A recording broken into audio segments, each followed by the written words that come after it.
मध्ये जो मतदार वर्ग आहे त्यामध्ये 65% तरुणांची संख्या आहे आणि हा तरुण आता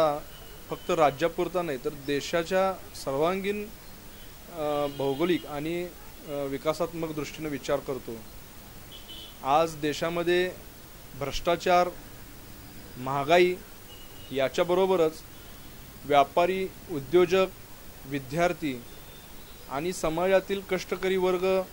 कामगार वर्ग, आज सगळे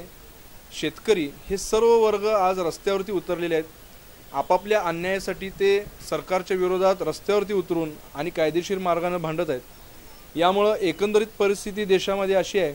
की आजचा हा मोठ्या प्रमाणावर असणारा तरुण वर्ग आणि त्यांच्याबरोबर असणारी सर्व जनता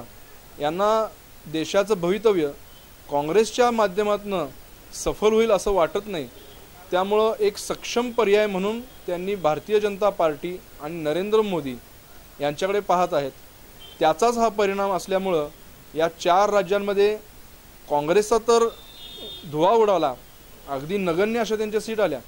पण त्याचबरोबर इतर जे प्रादेशिक पक्ष होते, छोटे छोटे पक्ष होते आणि अन्य ज्याला म्हणजे अपक्ष म्हणतो आपण, यांचाही टिकाव या इलेक्शनमध्ये लागला नाही। याचाच अर्थ असा की आजच्या तरुण पिढीला आणि देशवासियांना भाजप हा एकमेव पक्ष देशाला या महागाई, भ्रष्टाचार आणि सर्व प्रकारच्या संकटांपासून दूर तर ठेवेलच, पण जर का देशाचा खरोखर विकास व्हायचा असेल आणि 21व्या शतकातलं महासत्ता म्हणून देश पुढे यायचा असेल, देशातील सर्व स्तरातील लोकांच्या जर का अपेक्षा पूर्ण व्हायच्या असतील तर भाजप आणि नरेंद्र मोदी हा एकमेव पर्याय म्हणून सिद्ध झालेला आहे। तर भाजप आणि काँग्रेस हे मोठे पक्ष असताना सुद्धा जनतेला तिसरा पर्याय हवा आहे का, याबद्दल काय म्हणतात? आम आदमी पार्टीचं जे विशेष यश आहे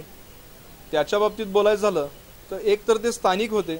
स्थानिक मुद्द्यांवर त्यांनी चांगल्या प्रकारे तिथं लढा दिलेला होता, त्यांच्याबद्दल जनतेमध्ये विश्वास हा नक्कीच होता। पण याच्यामुळं भाजप हा पर्याय नाही किंवा भाजप हा याला मताधिक्य कमी झाला असं म्हणता येणार नाही, कारण मागच्या वेळी भाजपच्या दिल्लीमध्ये 19 सीटा होत्या आणि यावेळी त्या 32 झालेल्या आहेत, म्हणजे जवळजवळ 12 ते 13 सीट आमच्या वाढून आलेल्या आहेत आणि मतदानामध्ये मताधिक्यसुद्धा आम्ही चांगल्या प्रकारे मिळवलं असल्यामुळं भाजप हाच एकमेव पर्याय देशभर आणि दिल्लीत सुद्धा निवडला गेला आणि 2 नंबरला आम आदमी पार्टीला स्थान मिळालं, ज्याचं सगळ्यात मोठं नुकसान काँग्रेसला झालं असेल। लोकसभा